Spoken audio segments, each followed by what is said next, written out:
Sudah jauh-jauh hari KPK melihat ada celah korupsi dalam penetapan kuota impor pangan dan pendistribusiannya. Kasus Irman Gusman hanyalah sebagian kecil dari rantai korupsi di sektor pangan.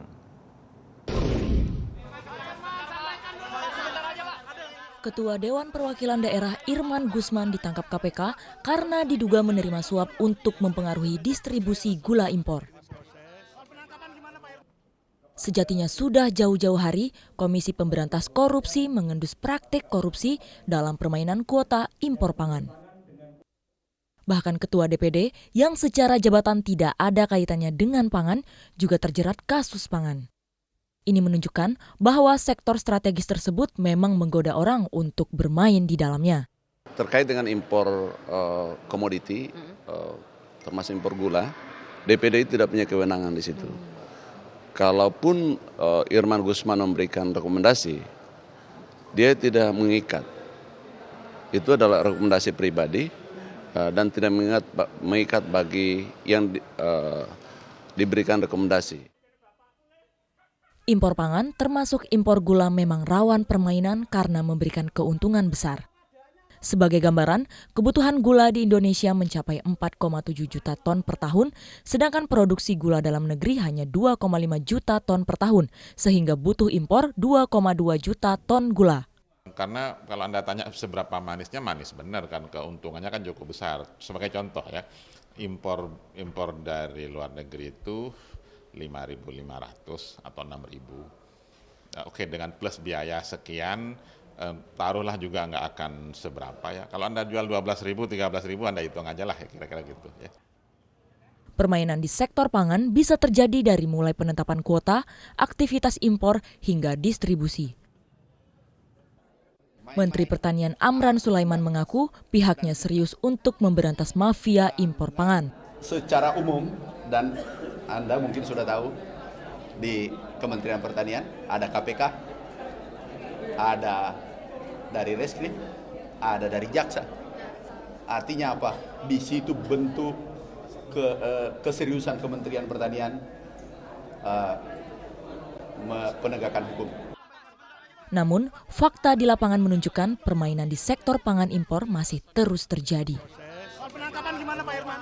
Ya bagus, sudah lancar, sudah bagus. Ya.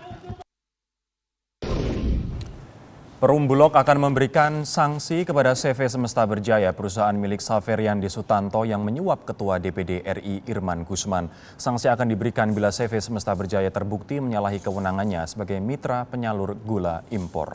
CV Semesta Berjaya merupakan satu dari 57 mitra penyalur gula impor yang sudah bermitra sejak bulan Juli 2016. Sebagai mitra penyalur gula impor, Perum Bulog memastikan CV Semesta Berjaya sudah lolos syarat administrasi sesuai ketentuan yang ditetapkan.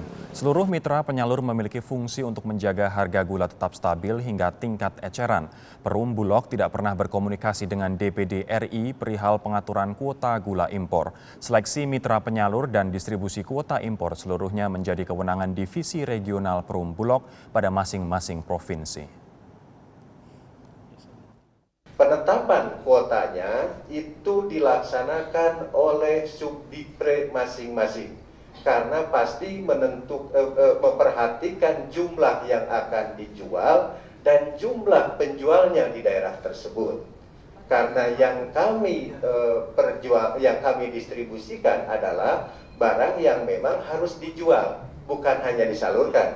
Pasti kalau dijual harus ada barangnya, ada pembelinya. Nah, dalam hal ini pembelinya adalah distributor. Tahun 2013 lalu publik marah ketika terbongkar mafia dalam pengaturan kuota impor daging sapi. Saat ini publik kembali dibuat geram dengan adanya mafia gula yang dituding mengatur tata niaga gula di negeri ini.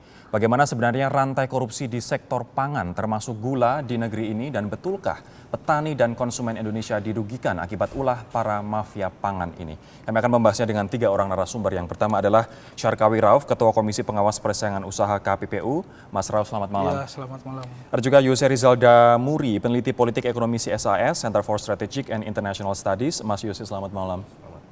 Bergabung bersama kami dari kantor Kementerian Perdagangan, Menteri Perdagangan Enggar Tias Tolukito. Pak Enggar, selamat malam. Selamat malam. Saya akan ke Mas Rauf terlebih dahulu. Apakah praktek yang diperlihatkan dalam kasus ini, kasus Irman Gusman dengan Saferiandi Sutanto yang menyuap pejabat untuk mendapatkan jatah distribusi gula adalah praktek yang normal dalam distribusi pangan? Jadi yang pertama ya, ini saya kira persoalan di gula ini kan hanya satu persoalan. Dan saya kira banyak sekali yang misalnya di KPPU saja terkait dengan komoditas-komoditas yang lain yang pernah kita lakukan investigasi. Nah persoalannya itu satu di sistem tata niaganya. Nah saya kira ini yang harus benar-benar kita pikirkan kembali. Karena untuk komoditas pangan strategik yang kita import, yang kebutuhan domestiknya jauh lebih besar dibanding produksi dalam negeri kita, menggunakan pola yang biasanya di hulu ini dibatasi lewat sistem kuota, kemudian di hilirnya relatif pengawasannya tidak begitu kuat. Nah, dari sistem kuota inilah yang kemudian menyebabkan rente-rente itu. Nah, sistem kuota ini juga menjadi problem tersendiri ya, apalagi terkait dengan misalnya ya seberapa transparan kuota itu diberikan kepada pelaku usaha yang mengimpor. Nah, kemudian yang kedua, seberapa baik accountability dari pemberian hak untuk mengimpor kepada pelaku-pelaku usaha itu persoalan tersendiri. Nah, kalau ini tidak bisa terjawab dengan baik, maka persoalannya adalah intensitas atau tendensi untuk terjadinya misalnya ya persekongkolan dalam penentuan pemegang kuota impor ini bisa saja terjadi. Nah, kalau ini terjadi, implikasi lanjutannya itu adalah kebijakan kuota ini akan memfasilitasi terjadinya persekongkolan dalam proses distribusinya di hilirnya. Dan ini yang kita temukan dulu, misalnya ya dalam kasus impor bawang putih. Dulu KPPU pada tahun 2013 kita memperkarakan kurang lebih 19 importir bawang putih. Nah, kenapa kita perkarakan? Karena waktu itu harga bawang putih di Surabaya yang kita temukan itu naik dari biasanya 25.000 menjadi 125.000. Nah, sekarang setelah kita periksa lebih detail, rupanya persoalannya ini pertamanya itu dari kebijakan yang kuota itu, pembatasan. Tadi pangkalnya adalah kuota impor, kemudian berlanjut ke distribusinya semua penuh dengan suap. Baik, saya akan meminta konfirmasi terlebih dahulu ke Pak Menteri. Pak Enggar, ini Anda kemarin mengatakan bahwa CV Semesta Berjaya tidak memiliki lisensi impor. Apakah artinya permainan suap ini bukan di ranah kuota impornya, tapi di ranah distribusinya ke Provinsi Sumatera Barat? Ya, betul. Jadi yang pertama, itu ada urusannya mengenai bagaimana kita terpaksa mengimpor karena kekurangan pasokan dari dalam negeri. Nah, ada catatan, kami bersama dengan Bapak Menteri Pertanian ada kesepakatan agar impor itu baru kami berikan dengan catatan seluruh produksi dalam negeri itu bisa diserap. Dengan demikian, maka petani, masyarakat itu diuntungkan atau tidak dirugikan. Baik. Yang kedua adalah kita melakukan stabilisasi harga agar harga itu tidak naik dan tidak bergejolak serta pasokan itu terjamin. Nah, dari sini impor. Jadi memang kuota itu bisa menjadi komoditi negatif untuk unsur-unsur titipan dan sebagainya. Prinsip dasarnya adalah supply dan demand harus seimbang. Dengan catatan kita harus memberi prioritas kepada produksi dalam negeri.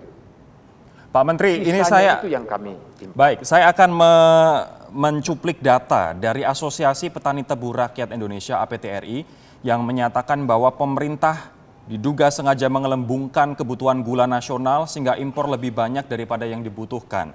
Nah, kelebihan impor inilah yang kemudian dijual ke pasaran rumah tangga sehingga petani tebu tergerus. Betulkah kondisinya seperti itu? Pemerintah menggelembungkan jumlah impor yang seharusnya?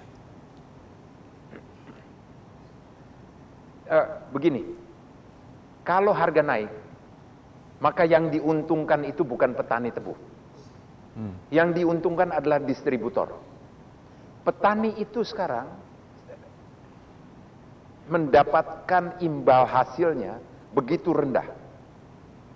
Jadi apa yang disampaikan ini tidak benar bahwa kalau harga turun maka petani tebu yang akan menjadi persoalan. Harga naik, petani tebu tidak mendapatkan kelebihan.